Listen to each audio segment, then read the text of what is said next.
দেখো বদ্দি ঝুলতে ঝুলতে ঘুমিয়ে গেছে। বদ্দিকে এরকম করে কীভাবে ঘুমায় আমি আজও বুঝলাম। বদ্দি দাঁড়িয়ে দাঁড়িয়ে ঘুমিয়ে পড়ে পুরো। গাইজ আমরা এখন টোটো করে যাচ্ছি কৃষ্ণনগর। হঠাৎ দেখি ধ্রুবর জিভটা চামড়া উঠে গেছে, সেই জন্য ওকে ডাক্তার দেখাতে নিয়ে যাচ্ছি সবাই মিলে। তো গাইজ আমরা টোটো করে চলে এসেছি আমঘাটায়। আমঘাটার থেকে কৃষ্ণনগর বেশি সময় লাগবে না যেতে, আমরা চলে যাবো। তো গাইজ এটা হচ্ছে কৃষ্ণনগর চার্চ, আর আমরা কৃষ্ণনগর চার্চের সামনে দিয়ে গেছি, এই জন্য চার্চের ভিডিওটা তুলতে পেরেছি। আর দিনের বেলা এখানে কোনো এমনি অকেশন নেই, সেই জন্য পুরো বন্ধই ছিল। আমরা ডাক্তারখানা চলে এসেছি, এটা ধ্রুবর পুরোনো প্রেসক্রিপশন।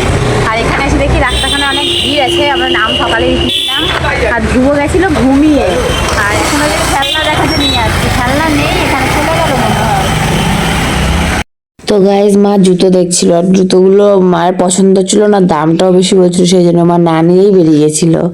তো গাইজ সবার এত খিদে পেয়ে গেছিল যে কি আর বলবো, সেই আমরা 4টের থেকে সবাই না খাওয়া, মানে ভেবেছিলাম ডাক্তারখানায় তাড়াতাড়ি চলে আসবো, সেই জন্য তাড়াতাড়ি চলে এসেছিলাম। আর এখন দেখো সবাই খিদেতে রুটি আর কলা খাচ্ছে। সেই 4টের সময় উঠে আমরা এখন বাজে বেলা 2টো। তো গাইজ অবশেষে ডাক্তারের চেম্বারে ঢুকলাম।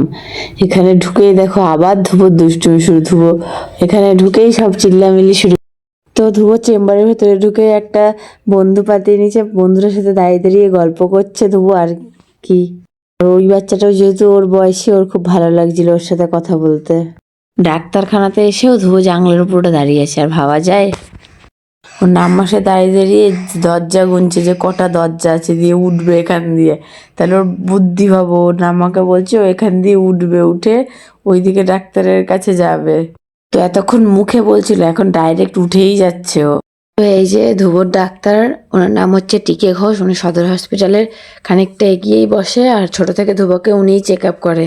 আর ডাক্তারটা সত্যি বলতে খুবই ভালো, সব কথা শোনে।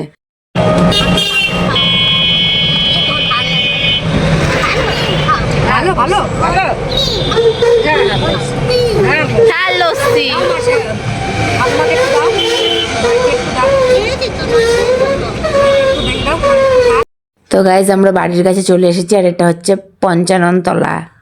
তো গাইজ দেখো আস্তে আস্তে ধ্রুব ঘুমিয়ে গেছে, মানে বাড়ির একদম কাছে এসেই ধ্রুব ঘুমিয়ে গেছে।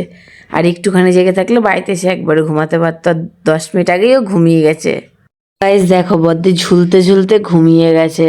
আর বদ্দি যে এরকম করে কিভাবে ঘুমায় আমি আজও বুঝলাম না, যে বদ্দি শুয়ে দাঁড়িয়ে দাঁড়িয়ে ঘুমিয়ে পড়ে পুরো। এই যে আমাদের বাড়ির সামনে গমকলের সামনে চলে এসেছি, বদ্দি এখনো ঘুমাচ্ছে, বদ্দির ঘুম এখনো ভাঙেনি। ওই যে উঠলো।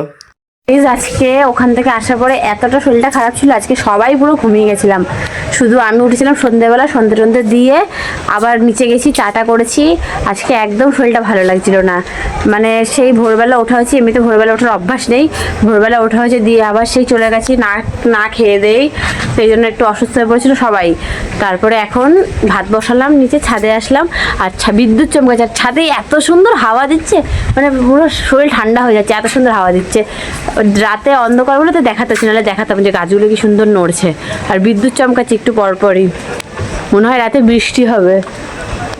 এই জায়গা থেকে এসে আমাদের মানে শরীরে এনার্জি চলে যায়, কিন্তু আমার ধ্রুবর কি বলবো, দেখো খালি এইসব যে এত ভালোবাসে বাবাই, কি ও দেখো ও নিজে নিজে সাইকেল চালাচ্ছে। বাবাই কেমন লাগছে সাইকেল চালিয়ে? মুখ তোলো, একটু হেসে দাও তাহলে। দুষ্টু, চলো পিছিয়ে যাও গাড়ি নিয়ে। তোমার গাড়ি, ওয়াও এরকম না, এই যে এবার আসো, চালিয়ে আসো দেখি।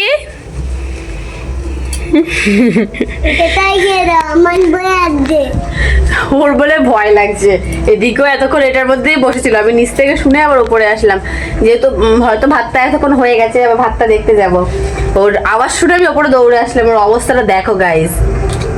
বাবা তোমার জিভ দেখিয়ে দাও।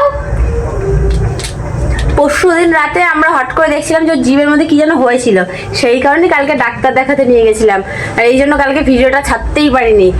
তো যারা যারা এখন আমাদের চ্যানেলটাকে সাবস্ক্রাইব করেনি অবশ্যই সাবস্ক্রাইব করে দিও, লাইক কমেন্ট বন্ধুদের সাথে অনেক অনেক শেয়ার করে দিও। তো আজকে আমাদের ভিডিওটা এখানে শেষ করছি।